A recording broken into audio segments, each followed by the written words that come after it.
শেষ নবী হযরতে মুহাম্মদ মুস্তাফা সাল্লাল্লাহু আলাইহি ওয়াসাল্লামকে স্বপ্নে দেখা এর ফজিলাত আপনি কি তাকে কখনো স্বপ্নে দেখতে পারবেন কিনা আজকের প্রতিবেদনে আপনারা অবশ্যই জানতে পারবেন। এখানে উল্লেখ্য বর্ণিত আছে যে রাসূল সাল্লাল্লাহু আলাইহি ওয়াসাল্লাম বলেছেন, শয়তান কখনো আমার রূপ ধারণ করিতে পারিবে না। আমি যদি সরাসরি কারো স্বপ্নের মধ্যে দেখা দিই সে যেন আমাকেই দেখলো, কিন্তু সে যদি মিথ্যাচার করে সে দোজখের অন্তর্ভুক্ত হলো।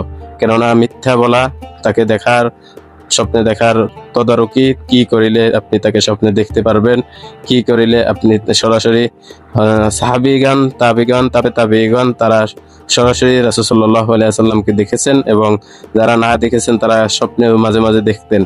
কেন দেখতেন, কি আমল করতেন, কি আমল করলে আপনিও দেখতে পারবেন, অবশ্যই আজকের এই প্রতিবেদনে আপনি জানতে পারবেন। রাওয়াহুত তিরমিজিতে উল্লেখিত আছে একটি হাদিস পাওয়া যায়, যেখানে উল্লেখিত আছে যে আপনি রাসূল সাল্লাল্লাহু আলাইহি ওয়াসাল্লামকে দেখে কিভাবে চিনবেন।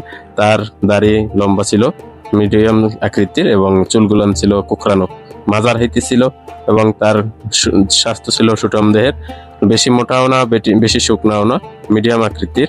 তার পাশাপাশি তার গায়ের রং ছিল দুধে আলতা হালকা গোলাপি বর্ণের। তিনি চলার পথে দ্রুত হাঁটতেন না, খুব অস্তেও হাঁটতেন না, মানে দৌড়াতেনও না, খুব বেশি অস্তেও হাঁটতেন না। এখানে উল্লেখিত আছে যে আপনি যদি তাকে স্বপ্নে দেখেন অবশ্যই আপনি যেন তাকেই স্বপ্নে দেখলেন, অন্য কাউকে দেখলেন না। কেননা শয়তান কখনো সকলের রূপ ধারণ করতে পারে। এমন একজন নবী পেয়েছি যে নবী কখনো শয়তান তাকে ধোঁকা দিতে পারে নাই, তাদের উম্মতদেরকে ধোঁকা দিয়ে থাকে। কিন্তু তোমরা রাসূল সাল্লাল্লাহু আলাইহি ওয়াসাল্লামের উল্লেখিত যে তোমরা কখনো মিথ্যাচার করো না, তোমরা কখনো আমাকে নিয়ে মিথ্যাচার করো না, যে আমি রাসূল সাল্লাল্লাহু আলাইহি ওয়াসাল্লামকে স্বপ্নে দেখেছি মিথ্যা বলো না। কেননা যে ব্যক্তি যার সাথে তিনি দেখা করবে, তার সাথে তিনি স্বপ্নে কথা বলবে বা দেখা করবে, তিনি অবশ্যই জান্নাতি। কেননা তার সুস্পষ্ট ঈমান থাকতে হবে। আমাদের ঈমান সকলের আছে, কিন্তু এমন ঈমান আমাদের যে ঈমান অতটা মজবুত না। মজবুত ঈমান বলতে এমন ঈমান হয় জ্বলন্ত আগুন হাতের উপর দিলেও আমাদের যাতে ঈমানকে না বলা হয়, এমন ঈমান আমাদের সকলের কিন্তু নাই। সেজন্য উল্লেখিত আছে যে তোমরা জ্বলন্ত আগুনের উপর দিলেও তোমরা ঈমানকে ধরে রাখার চেষ্টা করো। কেননা মদিনায় যখন যুদ্ধ হয়েছিল, ইসলামের জন্য যখন যুদ্ধ হয়েছিল, হযরত বিলাল হাবশী রাদিয়াল্লাহু তাআলা আনহুর কথা একবার চিন্তা করে দেখুন। তিনি কতটা কষ্ট করেছেন ইসলামের জন্য, তিনি কতটা মার খেয়েছেন ইসলামের জন্য, শুধুমাত্র রাসূলকে ভালোবেসে, রাসূলকে মহাব্বত করে, রাসূলকে ভালোবেসে দিনের জন্য তিনি মার খেয়েছেন। তো সেখানে উল্লেখিত আছে যে আমরা ঈমানকে এমনভাবে শক্ত করতে হবে, এমনভাবে পরিপূর্ণ করতে হবে যে জ্বলন্ত আগুন যদি তোমার হাতের উপরে ছেড়ে দেয় তারপরে তুমি ঈমানের উপর অটল থাকিবা। আমাদের এই ঈমান থাকতে হবে। রাসূল সাল্লাল্লাহু আলাইহি ওয়াসাল্লামকে স্বপ্নে দেখার জন্য সবথেকে অতি গুরুত্বপূর্ণ আপনার যে কাজটা করতে হবে সেটা হলো বেশি বেশি দুরূদ পড়তে হবে। বেশি বেশি দুরূদ পড়ুন, বেশি বেশি ইস্তেগফার পড়ুন।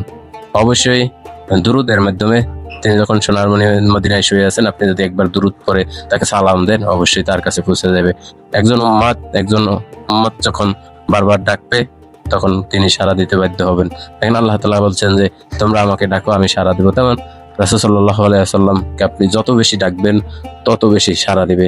আপনি যত বেশি দুরূদ পড়বেন, ইস্তেগফার পড়বেন, তত বেশি আপনার সাড়া পাবেন।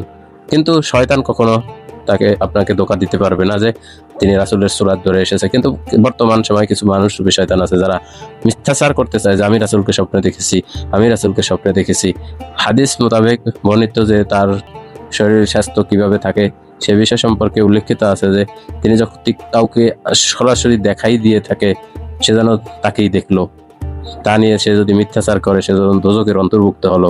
কেননা তার চেহারা, তার শরীর কারোর সাথে মিলে না, বিশ্বের কোনো মানবের সাথে মিলবে না। কেন আল্লাহ তাআলা তার বন্ধুকে এমনভাবে তৈরি করেছেন যে তার শরীর, তার চেহারা, তার আকৃতি, তার অবিকল কারোর সাথে মিলে যাবে না। তো এই বিষয়টা মাথায় রাখবেন। আমরা ঈমানের উপর অটল থাকবো, কেউ যাতে মিথ্যাচার না করে।